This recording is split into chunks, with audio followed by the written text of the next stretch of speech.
सहनावतु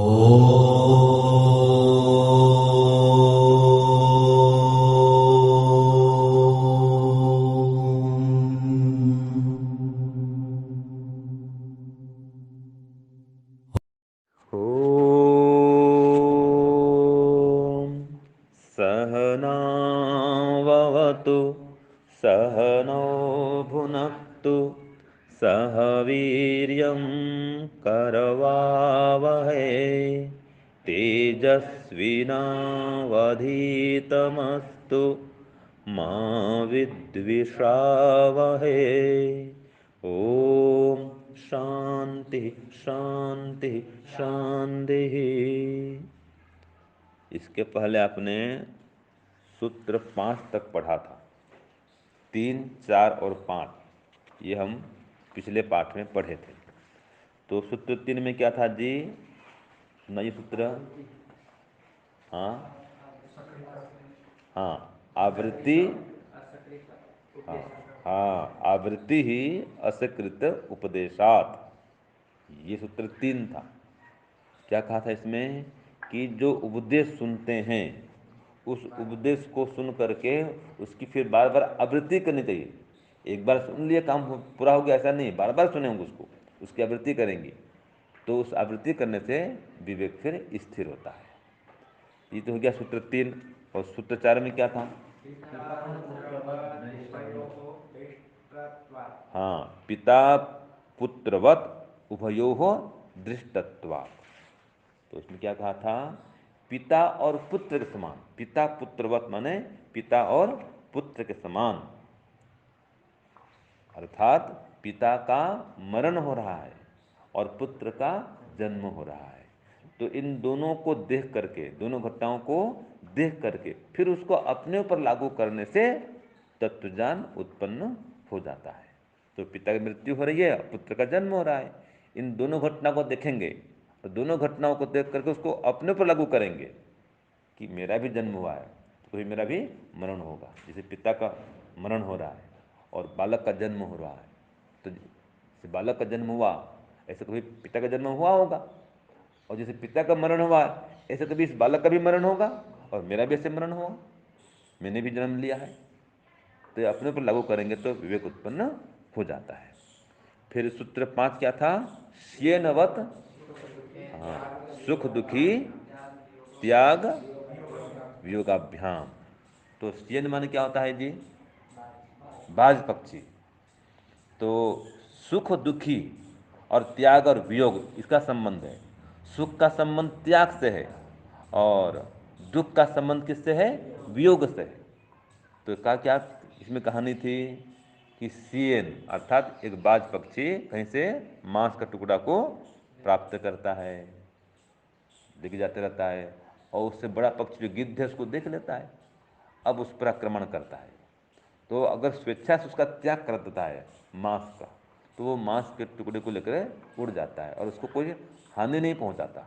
और अगर मांस के टुकड़े को नहीं छोड़ता है तो वो पहले इसको घायल करता है ना, लहूलुहान करेगा और फिर छीन करके लेके जाएगा, तो उससे वियोग होता है। तो वियोग होने में क्या है? दुख है। मांस भी गया और शारीरिक हानि भी हुई। और इसी प्रकार से घर संसार की बात है। अगर स्वेच्छा से घर का त्याग कर देंगे, गृहस्थ में है वानप्रस्थी बन जाएंगे, तो ये त्याग है, इसमें कोई कष्ट नहीं होगा। और नहीं त्याग करेंगे तो अंतिम में तो घर छोड़ना ही पड़ेगा। ये पुत्र पौत्र धन संपत्ति जमीन जायदाद सब तो छूटने वाले हैं, वो वियोग होगा। तो वियोग होने में दुख होता है और त्याग करने से सुख मिलता है, बाज पक्षी के समान। यहाँ तक हमने पढ़ा था। अब सूत्र 6 पढ़ेंगे, बोलिए। अहि ही निर्लवैनीवत। निर्लवैनी। हाँ, निर्लयवैनी नहीं, तोड़ेंगे इसको पहले। देखो, अहि ही निर्लय, फिर ये है निर्लयिनीवत। निर्लयिनीवत। हाँ, अब शुद्ध होगा। निर्लयिनीवत।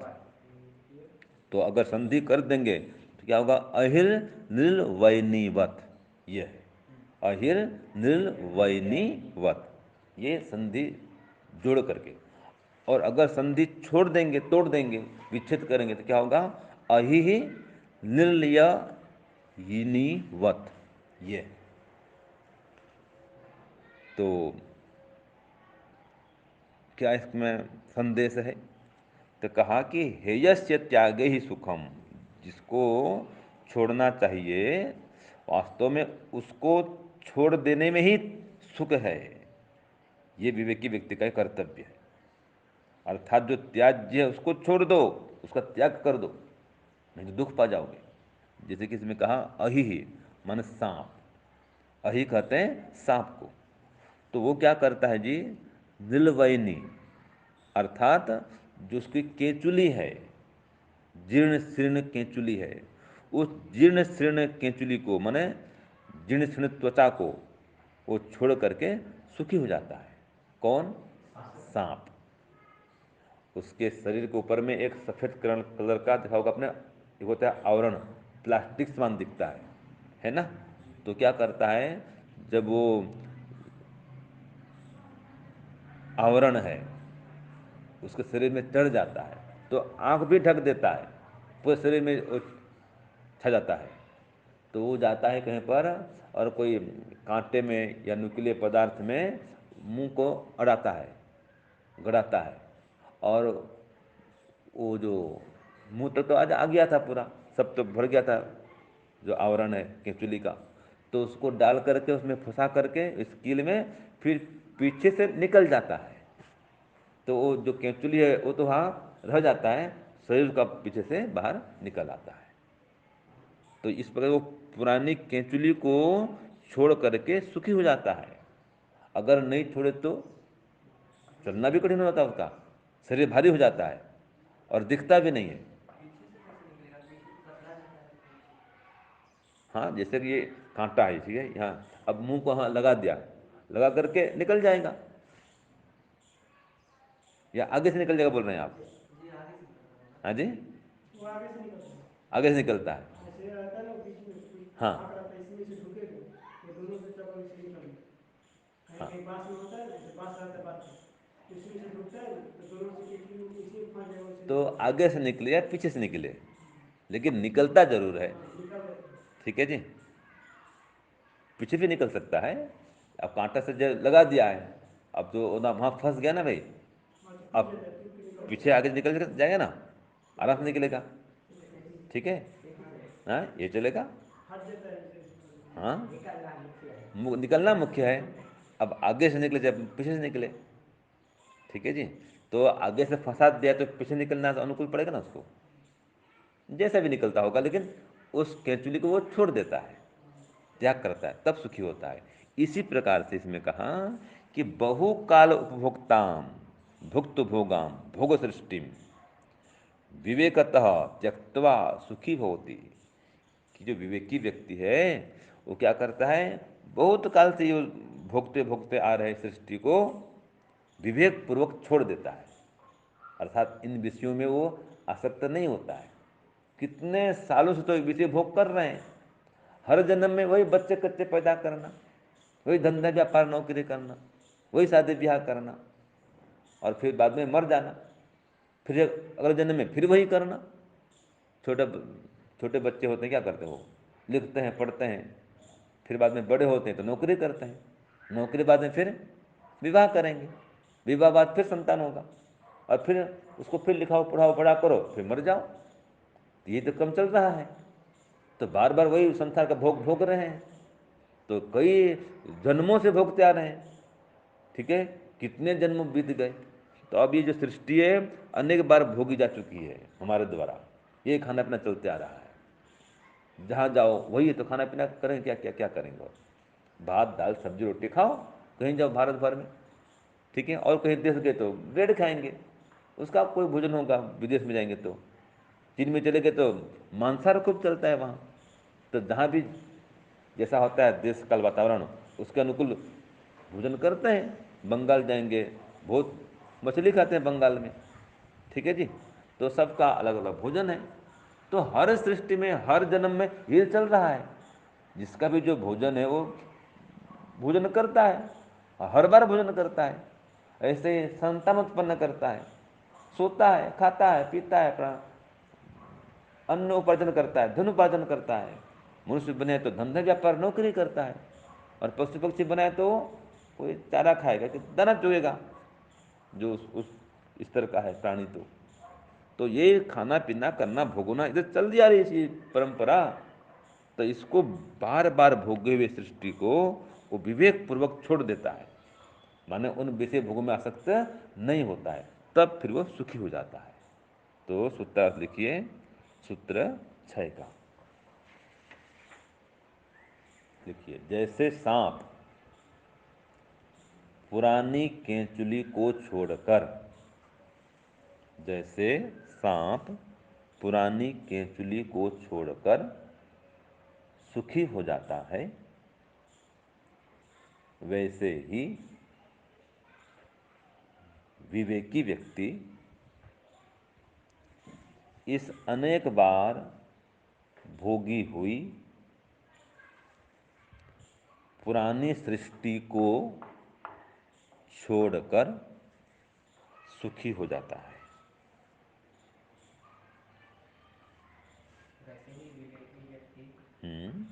वैसे ही विवेकी व्यक्ति अनेक बार भोगी हुई पुरानी सृष्टि को छोड़कर सुखी हो जाता है। तो इसमें दृष्टांत दिया सांप का। सांप छोड़ देता है पुरानी केंचुली को और सुखी हो जाता है, एक प्रकार से उसका शरीर फिर से युवा हो जाता है। तो ऐसे ही हम ये बार बार भोगी हुई सृष्टि को छोड़ें, इनमें आसक्ति को नष्ट करें, तो हम सुखी हो सकते हैं। अब अंतिम सूत्र लेते हैं आज का 7वां, छिन्न हस्त वद वा। बोलिए, छिन्न हस्त वद वा। तो क्या कहा इसमें कि भोग सृष्टि त्यागे दृष्टांत अनंतरम दीयते, कि ये जो सृष्टि है इसका अनेक बार हम भोग कर चुके, अब इसका त्याग करना चाहिए। ठीक है, आगे फिर एक दृष्टांत और दिए और दे रहा है। तो छिन्न हस्तवद्वा, इसका मतलब क्या है? हस्त माने हाथ। तो जैसे व्यक्ति हाथ में, किसी के हाथ में मान लीजिए कोई व्यक्ति है, उसके हाथ में सांप काट देता है, सर्पदंश हो गया हाथ में, और जहर पूरा हाथ में फैल चुका है। ठीक है जी, पूरे हाथ में अब जहर फैल चुका है। तो छिन्न हस्तद्वा, उस हाथ को काट करके, कटवा करके वो सुखी हो जाता है। अगर हाथ इतना नहीं कटेगा तो क्या होगा, पूरा शरीर में वो विष जहर फैल जाएगा। तो अगर इतना हाथ कटा देता है तो ठीक है, दूल्हा तो बन जाएगा, लेकिन प्राण तो बच जाएगा, मरेगा नहीं, है ना जी। तो अनेक उपाय किए, मान लीजिए दवाई आदि भी किए, लेकिन वो पूरा जहर चढ़ गया हाथ तक। तो कोई कुशल वैद्य कहता है या डॉक्टर कहता है, अभी कोई उपाय नहीं है इसका, इतना तो आप कटवा दो। मतलब मान लीजिए कोहनी तक जहर चढ़ गया है, पूरा फैल गया है, और वो एकदम काला पड़ जाता है। ठीक है जी, पूरा विष भर गया है, अब उसके कोई उपाय नहीं। तो क्या करो, कटाओ इसको। और नहीं कटाओगे तो फिर पूरा जहर पूरा आगे शरीर में फैल जाएगा, पर शरीर फिर खत्म हो जाएगा। तो इसलिए जितना, या जहाँ तक ये विष फैल चुका है वहाँ तक हाथ कटा करके व्यक्ति फिर स्वस्थ हो जाता है, सुखी हो जाता है। तो इसी प्रकार से अब ये इसमें क्या कहा देखो, कि यथा कश्चित जनो अहिना दष्टम, अहि कहते हैं सांप को, फिर वही बात आ गई। वहाँ पर अहि मतलब वो केंचुली को छोड़कर सुखी हुआ था, यहाँ पर अहि माने सांप ने दंश कर दिया, सांप ने डस लिया। तो तद विषेण आक्रांतम, उसके विष से वह आक्रांत हो गया। अब हस्तम छन्नम छिन्नम कारित्वा, अब हस्त को कटवा करके, छिन्न हस्तन माने कटे हुए हाथ वाला होकर के वो सुखम लभते, वो सुख प्राप्त करता है, माने सुखी हो जाता है। तो जब तक वो इस हाथ को नहीं कटवाएगा जिसमें जहर फैल चुका है, तब तक वो सुखी नहीं हो पाएगा। तो इसी प्रकार से अब कह रहा है, विष तुल्याम भोग सृष्टिम त्यक्त्वा सुखी होती, ये विष के तुल्य, ये भोगी हुई सृष्टि को, ये विषय भोग कर को विषय भोग को वो त्याग करके सुखी हो जाता है। तो जो भोग है वो विषकल्पः, विष के समान है। ये विषय भोग क्या है? विष के समान है। इसलिए कहा है विषस्य विषयाणाम च दृश्यते महत अंतरम, कि विष में और विषय सुख में बहुत अंतर है। क्या अंतर है? कि उपभुक्तम विषम हंति विषयः स्मरणादपि, कि जो विष है वो तो एक बार खाएंगे तो मर जाएंगे, लेकिन विषय का क्या क्या सेवन है? जब जब विषय सेवन करेंगे तब तक मरते जाएंगे, और सेवन तो करना छोड़े, उसका स्मरण करेंगे तो भी एक प्रकार से मर जाएंगे। तो विषय स्मरणादपि, विषयों का स्मरण करने मात्र से व्यक्ति की मृत्यु हो गई समझो।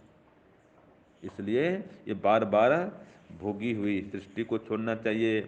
बार बार विषय भोग करते करते जब थक गए हैं, अब इसको छोड़ना चाहिए। हर जन्म में वही तो कर रहे हैं, खाना पीना, मजा मौज करना, भोगना और मर जाना, और क्या कर रहे हैं? तो विषय भोग कितने साल से करते आ रहे हैं, कितने जन्मों से करते आ रहे हैं, अब छोड़ो उसको। तो इन विषय भोगों को जो छोड़ देंगे, इनमें आसक्ति को नष्ट कर देंगे, तब जाकर के हम सुखी होकर के रह पाएंगे। तो इसलिए एक श्लोक आता है ना, पढ़ते हैं आप लोग, क्या पढ़ते हैं इसमें? ध्यायतो विषयान् पुंसः संगस्तेषुपजायते संगात् संजायते कामः कामात् क्रोधोऽभिजायते क्रोधात् भवति सम्मोहः सम्मोहात् स्मृतिविभ्रमः स्मृतिभ्रंशात् बुद्धिनाशो बुद्धिनाशात् प्रणश्यति। ये दिया आपने, प्रमाण दे दिया कि विषय का ध्यान करने मात्र से उसमें आसक्ति उत्पन्न हो जाती है, फिर व्यक्ति उसमें आसक्त हो जाता है, फंस जाता है उसमें, फिर अनुरक्त हो जाता है, फिर कामग्रस्त हो जाता है, फिर बाद में क्रोध से भी युक्त होता है। काम है फिर क्रोध भी आएगा, जो उसके विषय सेवन में या सुख लेने में विघ्न उत्पन्न करेगा, उस व्यक्ति गुस्सा करेगा, झगड़ा भी करेगा, क्रोध भी करता है, क्रोध करेगा। फिर क्रोध करेगा तो और मोह को प्राप्त होगा, मोहग्रस्त हो जाएगा, फिर उसमें स्मृति भी काम नहीं करती है। व्यक्ति अधिक गुस्सा करता है तो क्या होता है? उसे मन मस्तिष्क पर कंट्रोल नहीं कर पाता है वो, तो बुद्धि भी नष्ट, और बुद्धि नष्ट तो खत्म। ठीक है जी। तो बुद्धि तो मुख्य है, इसलिए गायत्री मंत्र में बुद्धि की याचना है। तो बुद्धि की प्रार्थना करें ईश्वर से, और विवेक उत्पन्न करें, और इन विषय भोगों में आसक्ति को नष्ट करें। तो विषय भोग में आसक्ति बनी हुई है तो हम दुख पाते रहेंगे, बार बार संसार में आएंगे, जन्म लेंगे, मरेंगे। और अगर इनमें आसक्ति नष्ट हो गई तो राग द्वेष खत्म, क्लेश खत्म, तो फिर अविद्या नष्ट, फिर संसार से छुटकारा, फिर मोक्ष। ये क्रम है। इसलिए ये जो विषय भोग है इसमें आसक्ति को नष्ट करें, इसका त्याग करें। तो कहा सूत्र में छिन्न हस्तवदवा, सूत्रार्थ देखिए, विवेकी व्यक्ति हानिकारक विषतुल्य, विवेकी व्यक्ति हानिकारक विषतुल्य संसार के विषय भोगों का त्याग करके सुखी हो जाता है। जैसे सांप द्वारा काटने पर, जैसे सांप द्वारा काटने पर व्यक्ति जहरीले हाथ को कटवा कर सुखी हो जाता है। तो ये दृष्टांत हुआ, सूत्रार्थ पूरा हो गया। तो जो विवेकी व्यक्ति है ये बार बार भोगी हुई सृष्टि को, संसार के विषय भोगों को छोड़ देता है, इसका त्याग कर देता है और सुखी होता है। जैसे कि जो सांप है, कोई व्यक्ति के हाथ को काट दिया तो जहरीले हाथ को काट कर वो सुखी हो जाता है। तो ये आज का पाठ पूरा हुआ। ओम शांति ओम शम।